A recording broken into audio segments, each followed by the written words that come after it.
소연자는 두 팔이 시큰거리고 맥이 빠지는지 가쁜 숨을 내쉬었다. 위소보는 간신히 몸을 일으켰으나 휘청거렸다. 그리고 말했다. 내일 다시 싸우자. 반드시 내가 항복하도록 만들어주겠다. 소연자는 웃으며 말했다. 100번을 싸워도 너는 지고 말 것이다. 용기가 있다면 내일 다시 싸우자. 위소보는 말했다. 좋아. 내가 용기가 없지. 내가 왜 용기가 없겠냐? 죽음의 약속이다. 만나기 전엔 헤어지지 않는다. 소연자는 말했다. 좋다. 죽음의 약속이다. 만나기 전엔 헤어지지 않는다. 두 사람은 시합을 하고 난 후 은자를 건대대에서는 들먹이지 않았다. 소연자가 들먹이지 않자 위소보는 시치미를 떼고 모른 척했다. 만약 그가 이겼더라면 은자를 내놓으라고 했을 것이다. 위소보는 거처로 들어갔다. 그리고 해로공에게 말했다. 공공의 방법이 너무나 평범해 소용이 없었어요.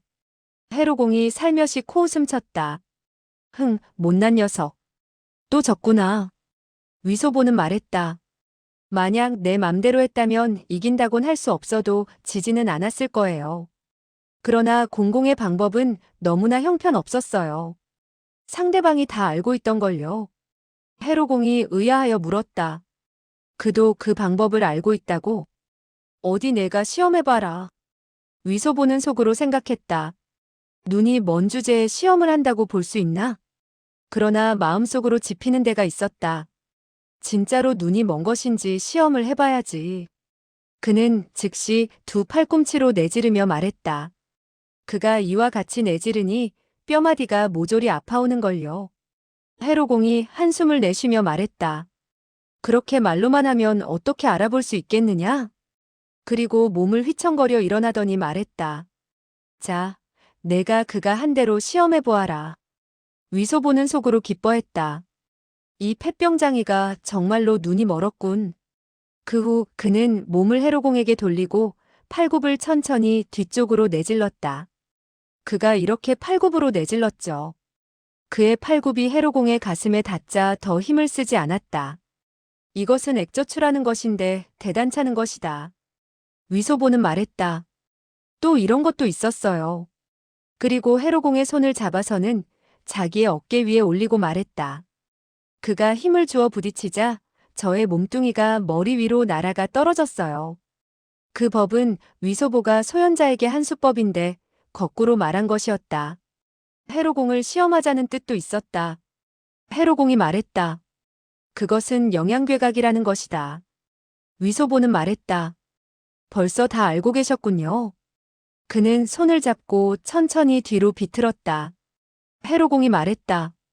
그것은 도절매라는 수법이다. 또 어떤 것이 있었느냐? 위소보는 말했다. 소연자의 수법은 모두 이름이 있었군요. 나는 그와 마구잡이로 했는데 나의 수법에도 듣기 좋은 이름이 있어야겠어요. 내가 그에게 달려들었을 때 그 녀석은 옆으로 피하면서 나의 등을 그대로 밀었어요. 그러자 나는 그만. 해로공이 말했다. 그가 너의 어느 곳을 밀었느냐? 위소보가 말했다. 그가 한번 밀자 나는 어리벙벙해져서 나가 떨어지고 말았어요. 그래서 어디를 찔렀는지 기억이 나지 않네요. 해로공이 말했다. 어디 생각해봐라. 이곳을 밀던? 그러면서 그는 손을 뻗어 왼쪽 어깨 뒤를 눌렀다. 위소보는 말했다. 아니요.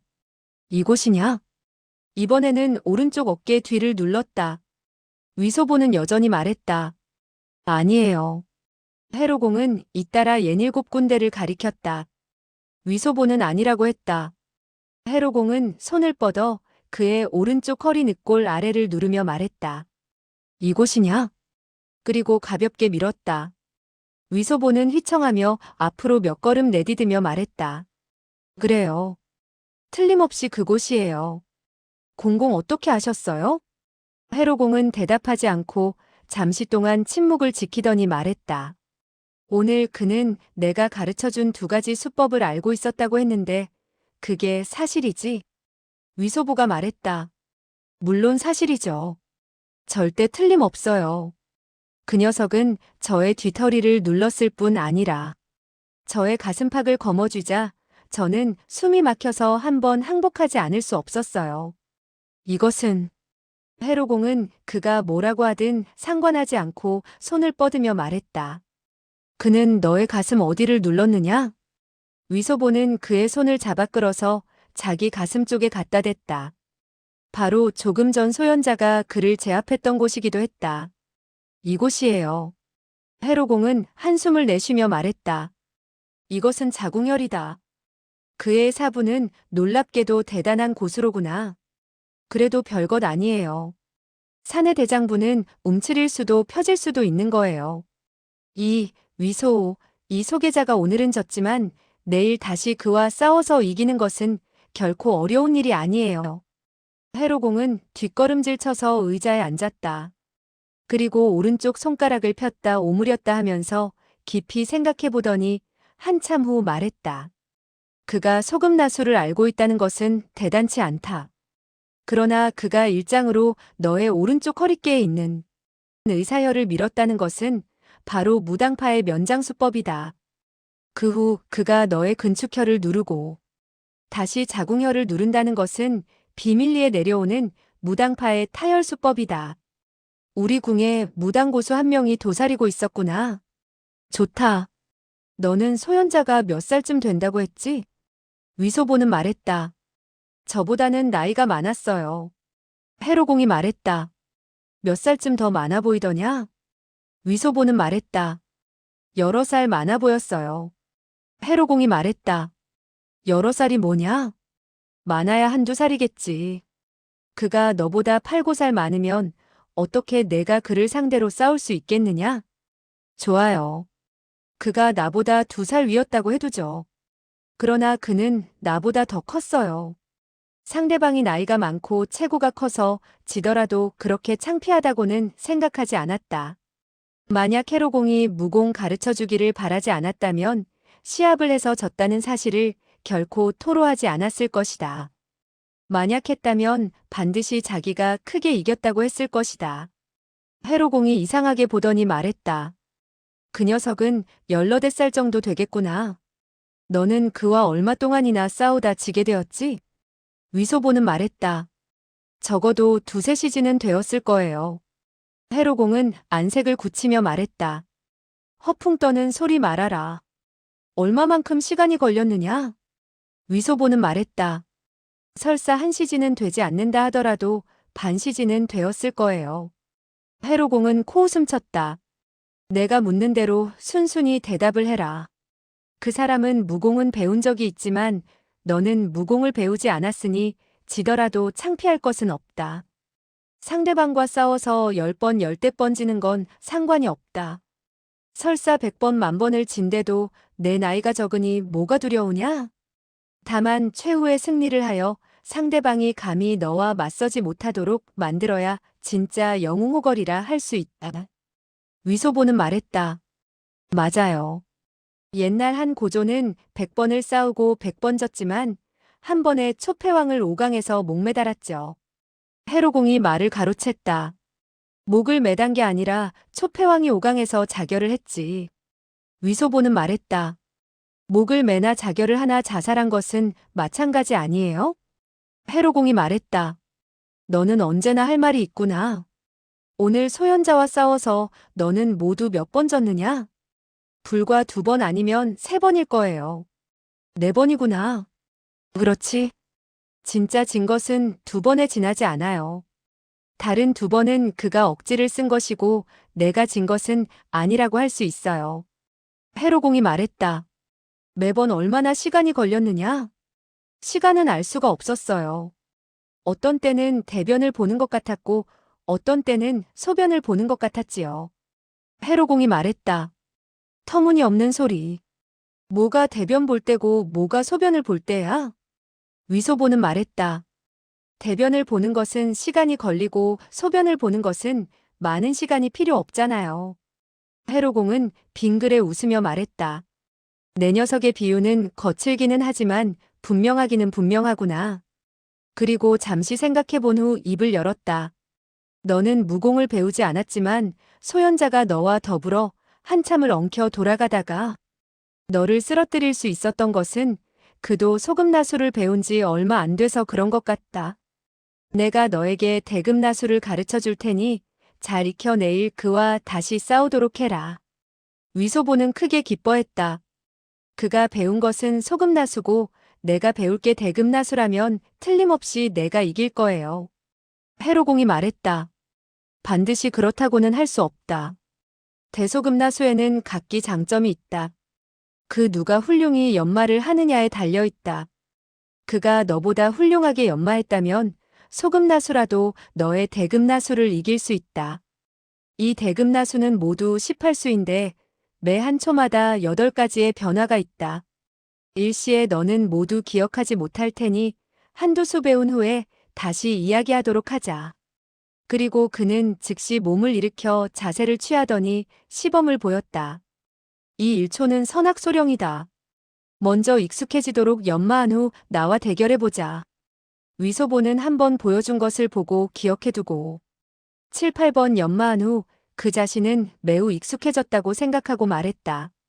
다 익혔어요. 해로공은 여전히 의자에 앉아서 팔을 뻗어 그의 어깨를 잡으려 했다. 위소보는 그를 막으려고 했으나 그의 손에 어깨를 잡히고 말았다. 해로공이 말했다. 뭐가 익숙해졌어. 다시 해라. 위소보는 다시 몇 번 연마를 하고 해로공과 대련을 했다. 해로공은 왼손을 뻗었는데 그 자세는 조금 전 자세와 같았다. 위소보는 이미 준비를 하고 있었다.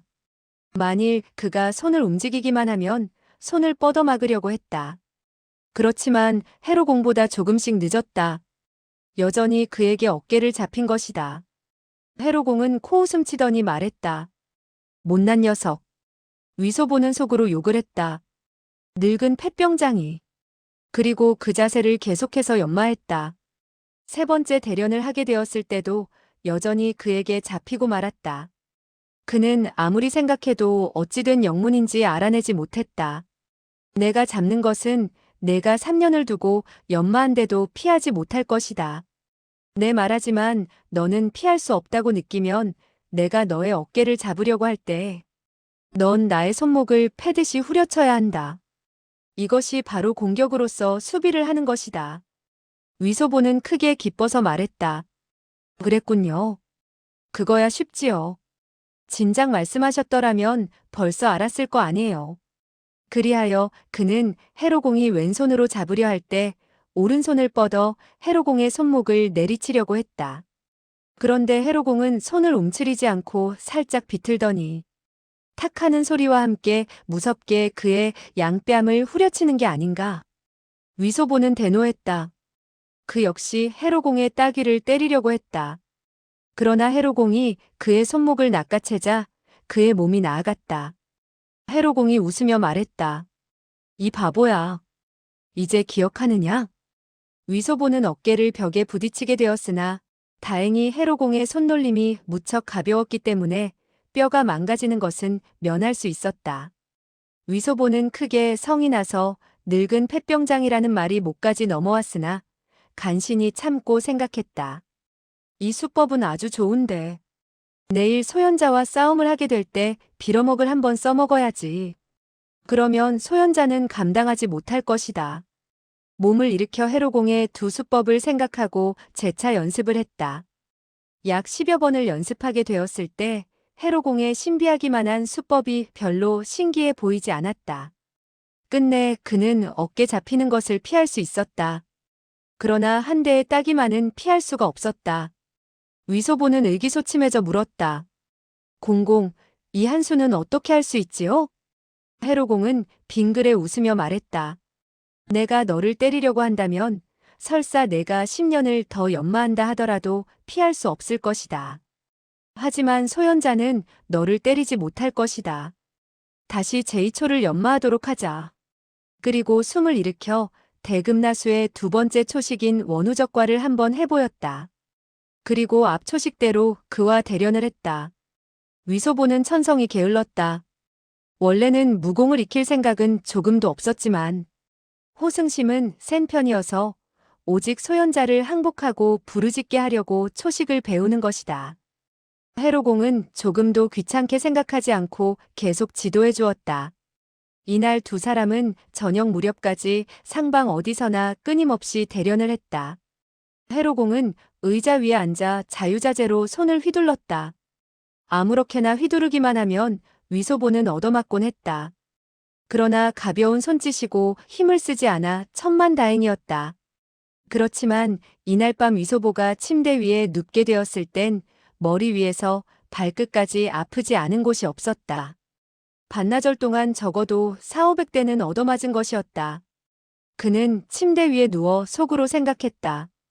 늙은 폐병장이 내일 소현자에게 이긴다면 늙은 폐병장이 내가 나에게 300번 절을 한다 하더라도 난 너의 무공을 배우지 않겠다. 이튿날 오전에는 노름을 했다. 노름을 마치자 소현자에게 달려갔다. 소현자는 다시 새 옷으로 갈아입고 나왔다. 이 녀석은 매일 새 옷만 입는구나. 혹시 기원에 눈독을 들인 계집이라도 있는 게 아닐까? 이와 같은 생각이 들자 그는 크게 질투심이 일어 손을 쓰자마자 그의 옷을 찢어내렸다. 쫙 하는 소리와 함께 그의 옷자락을 한 뼘 정도 찢은 것이다. 그 때문에 그는 새로 배운 수법을 잃어버리고 말았다. 소현자가 내지른 주먹에 매를 맞고 아파서 버럭버럭 소리를 질러댔다. 소현자는 그 틈을 타 손가락을 뻗어 찔러내었다. 바로 그의 왼쪽 다리를 찌른 것이었다. 위소보는 왼쪽 다리가 시큰하고 마비가 되는 것을 느끼고 무릎을 꿇고 말았다. 그 순간 소현자는 즉시 그의 등을 타고 다시 그의 의사혈을 제압했다. 위소보는 투항할 수밖에 없었다. 그는 일어서서 정신을 가다듬고 소현자가 다시 달려들 때 즉시 선악소령이라는 일초를 써서 상대방의 손목을 내리치려고 했다. 소현자는 급히 손을 거두고 그의 가슴을 강타했다. 이는 위소보가 이미 예측했던 일이다. 다시 손을 잡고 왼쪽 팔굽으로 그의 등을 급히 내질렀다. 소현자는 크게 한 소리 부르짖더니 반항할 힘을 잃고 말았다. 이 일합에서는 위소보가 이긴 것이다. 두 사람이 시합을 한 이후 위소보가 처음으로 이긴 것이다. 마음속으로 느끼는 기쁨은 형언할 수 없을 지경이었다. 그는 양주 득승산 아래에서 군관 한 명을 죽인 일이 있었고 궁 안에선 소계자를 죽였지만 그것은 모두 상대방의 의표를 찔렀기 때문에 정당한 방법이 아니었다. 그는 한평생 남과 무수히 싸웠지만 9살짜리 어린애를 상대로 해서 이긴 것을 제외하고는 언제나 졌었다. 간혹 이길 때가 있었는데 그것은 입으로 물거나 모래를 뿌리는 비열한 수단을 써서 이긴 것이었다. 그리고 조그만 반점의 식탁 밑에서 칼로 상대방의 발등을 찢거나 발을 친 것은 영광스럽지 못한 일이어서 남에게 내세울 것이 못 되었다. 진짜 실력으로 이기기는 이번이 처음이었다. 그는 의기양양해지게 되었고 마음이 흩어지게 되어 세 번째는 지고 말았다. 네 번째 시합을 가지게 되었을 때 위소보는 주의를 했으며 원우적과라는 수법을 썼다. 상대방과 오랫동안 얽혀서 돌아가게 되었으나 승부가 나지 않았다. 나중에 두 사람 모두 기운이 빠져서는 얼싸안고 가쁜 숨만 몰아쉬게 되었다. 무승부인 것이다. 소현자는 무척 기뻐하며 웃으며 말했다. 넌 오늘 재간이 늘었다. 너와 시합을 하니 재미있구나. 누가 너에게 가르쳐줬지? 위소보 역시 숨을 헐떡이며 말했다. 이 재간은 내가 이미 알고 있었던 것이다. 하지만 어제는 사용하지 않았지. 내일은 더욱더 무서운 수법을 쓰겠다. 가르침 받을 용기가 있니? 소현자는 껄껄 소리내어 웃으며 말했다. 하하, 물론 가르침을 받도록 하지. 그러나 큰 소리로 항복하고 부르짖는 수법은 아니었으면 좋겠다. 위소보는 말했다. 쳇, 내일은 반드시 항복이라고 큰 소리치게 만들어주겠다. 위소보는 거처로 돌아오자 의기양양해 말했다. 공공의 대금나수는 정말 쓸모가 있더군요. 내가 그 녀석의 손목을 비틀고 그의 등을 이렇게 내지르자 그 녀석은 졌다고 시인했어요. 해로공이 물었다. 오늘은 몇 번이나 싸웠느냐? 4번을 싸워서 각기 2번을 이겼어요. 저는 3번을 이길 수 있었는데 3번째엔 너무 조심을 하지 않았어요. 해로공은 말했다. 내가 말하는 소리는 애누리를 해서 들어야 해. 만약 4번을 싸웠다면 너는 기껏해야 1번을 이겼을 것이다. 위소보는 웃으며 말했다. 첫 번째는 내가 이기지 못했어요. 2번째는 정말 내가 이겼어요. 만약 거짓말을 한다면 천벌을 받을 거예요. 3번째에는 그가 졌다고 할 수 없고 4번째는 모두 힘이 없어 내일 다시 싸우기로 했어요. 해로공은 말했다. 솔직히 얘기해라. 그리고 1초 1식을 어떻게 펼쳤는지 이야기해봐. 위소보의 기억력은 좋은 편이었으나 무심히 싸운지라. 4번 싸운 중에 어떻게 싸웠나 하는 것은 완전하지 못했다. 그는 다만 3번째 이겼던 그 1초만 잘 기억하고 있었다. 그런데 해로공은 하필 그가 어떻게 졌는가 하는 것을 자세히 물었다. 위소보는 애매하게 얼버무리려고 했으나 끝내 그의 다그침에 사실대로 밝히지 않을 수 없었다. 소현자가 이기게 된 초식을 해로공은 일일이 예를 들어 보였다. 그리고 마치 본 듯이 이야기했다. 위소보가 얘기한 것보다 10배나 더 자세했다. 그가 얘기를 하면 위소보는 과연 그렇구나 하고 되새길 수 있었다. 위소보는 말했다. 공공은 천리안이 있는 모양이죠? 그렇지 않으면 소현자의 수법을 어떻게 아세요? 해로공은 고개를 숙인 채 깊이 생각해 보더니 말했다. 정말 무당파의 고수로구나. 정말 무당파의 고수야. 위소보는 놀람과 기쁨에 말했다. 소현자 그 녀석이 무당파에 속한 거예요? 제가 무당파 제자와 싸워서 승부를 내지 못했단 말이죠? 해로공은 쳇 하는 소리를 내며 말했다. 잘난 척하지 마라. 누가 그렇다고 했느냐? 나는 그에게 권각법을 가르친 사부를 말하는 것이다. 그렇다면 공공은 어느 문파죠? 우리 문파의 무공은 천하무적이니 무당파보다 무섭다는 것은 말할 필요도 없겠네요. 그는 해로공이 어느 문파에 속하고 있는지도 모르고 먼저 큰 소리를 쳤다. 해로공이 말했다. 난 소림파 출신이다. 위소보는 크게 기뻐했다. 참 잘됐군요. 무당파의 무공이 우리 소림파의 손에 걸렸다 하면 낙화유수처럼 나가떨어지게 되고 개꼬리 감추듯 도망치게 될 거예요. 해로공은 나직이 코웃음을 쳤다.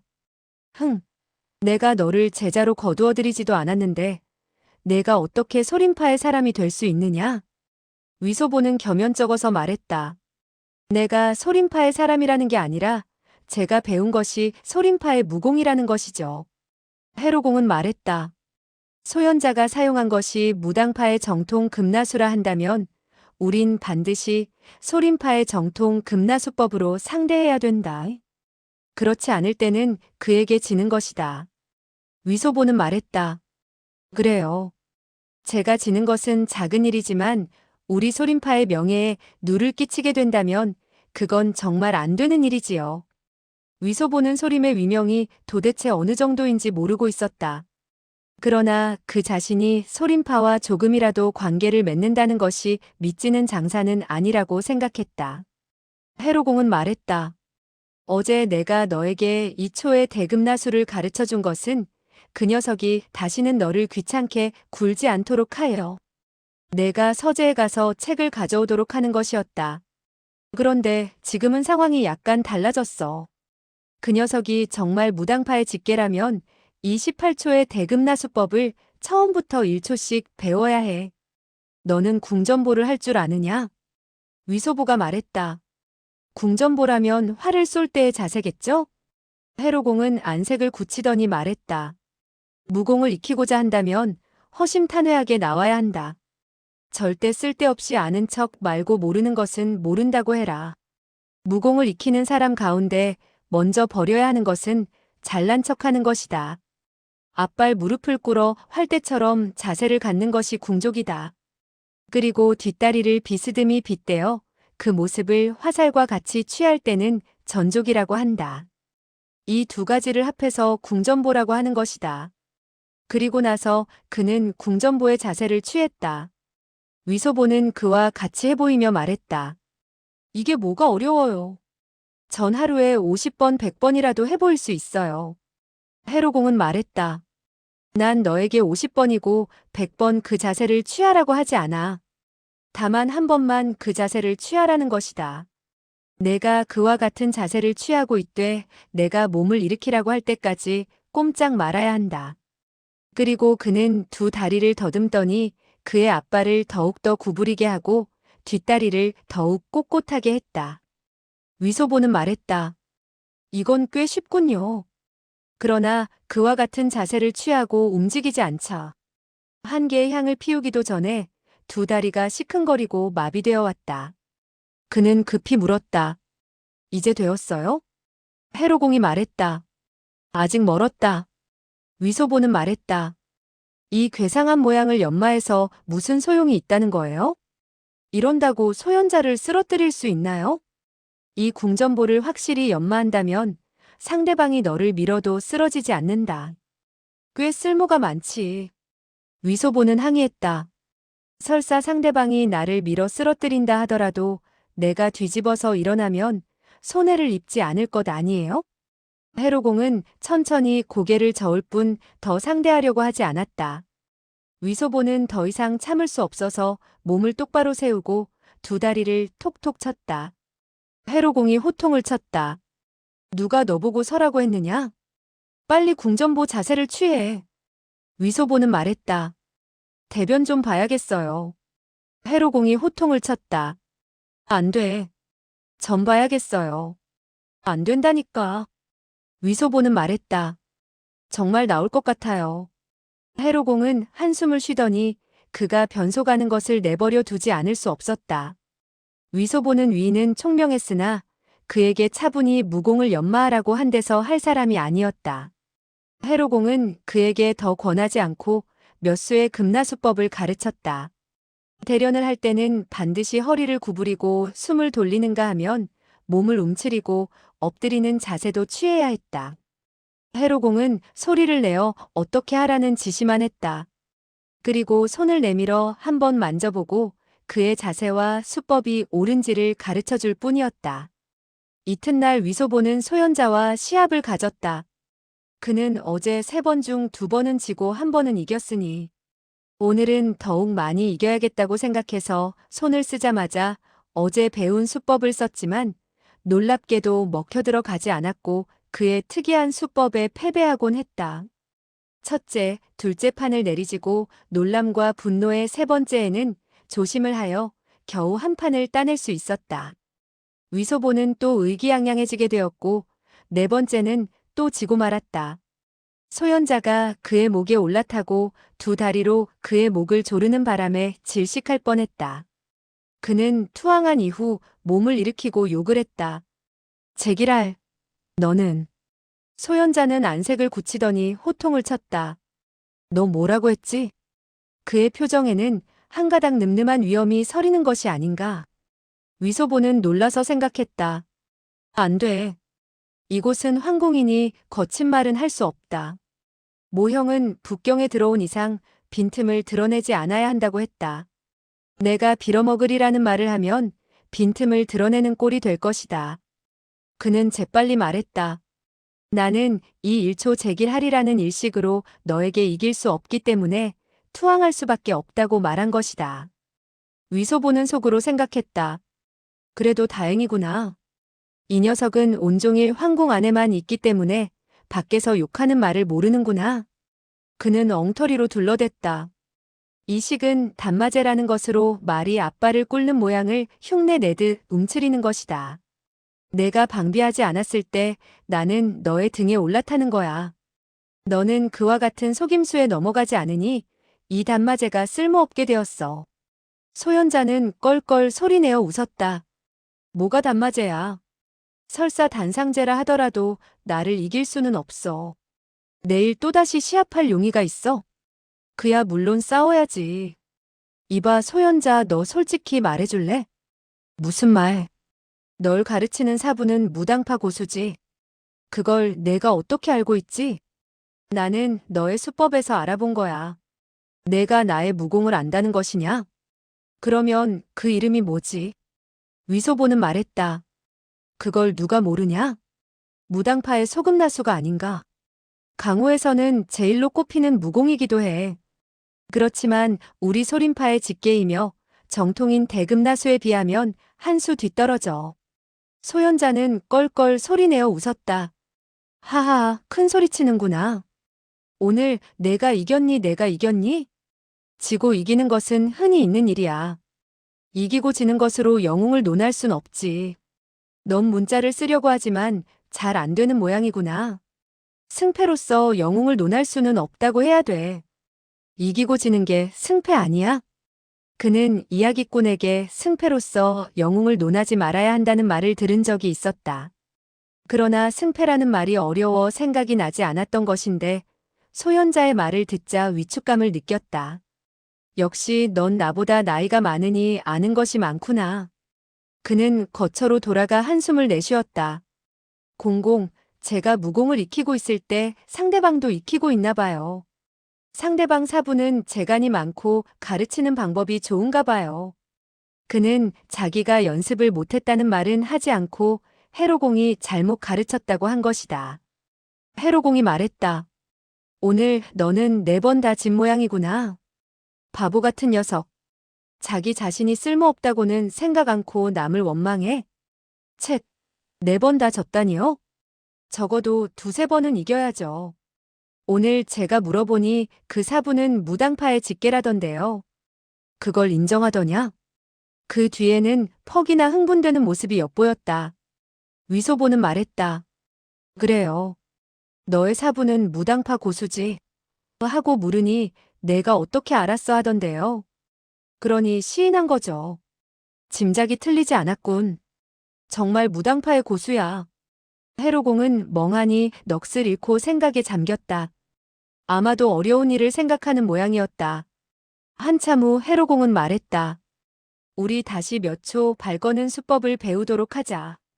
위소보는 매일같이 해로공에게 몇 초씩 배워서 소현자와 시합을 하곤 했다. 초식을 배울 때 조금 자신이 없을 때는 얼버무리고 있었지만 해로공도 그냥 내버려 두었다. 기초를 다지는 재간은 덮어두고 그저 위소보에게 피하고 도망하는 요령과 덕을 볼 수 있는 방법만을 가르쳤다. 그가 소현자와 시합을 하게 되면 소현자의 초식도 위소보와 같이 조금씩 진보하고 있었다. 서로 치고받고 싸운 결과 10번 가운데 7, 8번은 위소보가 지곤 했다. 이와 같은 나날을 보내는 동안 위소보는 매일 오가와 평위, 온씨 형제들과 노름을 했다. 처음 며칠 그는 하얀 배로 얼굴을 감쌌으나 후에 점차 감싼 부분을 드러내게 되었고 무사람들은 그가 소계자와 전혀 다르다는 것을 보아도 노름에 미쳐 있었고 소계자의 옛날 모습이 어떠했는지 기억이 희미했다. 그는 끊임없이 다른 사람에게 돈을 빌려주었기 때문에 상대방은 그와 친구로 사귀기를 원했다. 그날의 도박이 끝나고 나면 그는 소현자와 무공 시합을 했고 점심을 먹은 후에는 무공을 익혔다. 금나수법은 가면 갈수록 어려워졌다. 위소보는 이제 게을러져서 기억하기도 싫었고 익히기도 싫었다. 다행히 해로공은 그에게 다그치거나 독촉을 하지 않고 그가 하는 대로 내버려 두었다.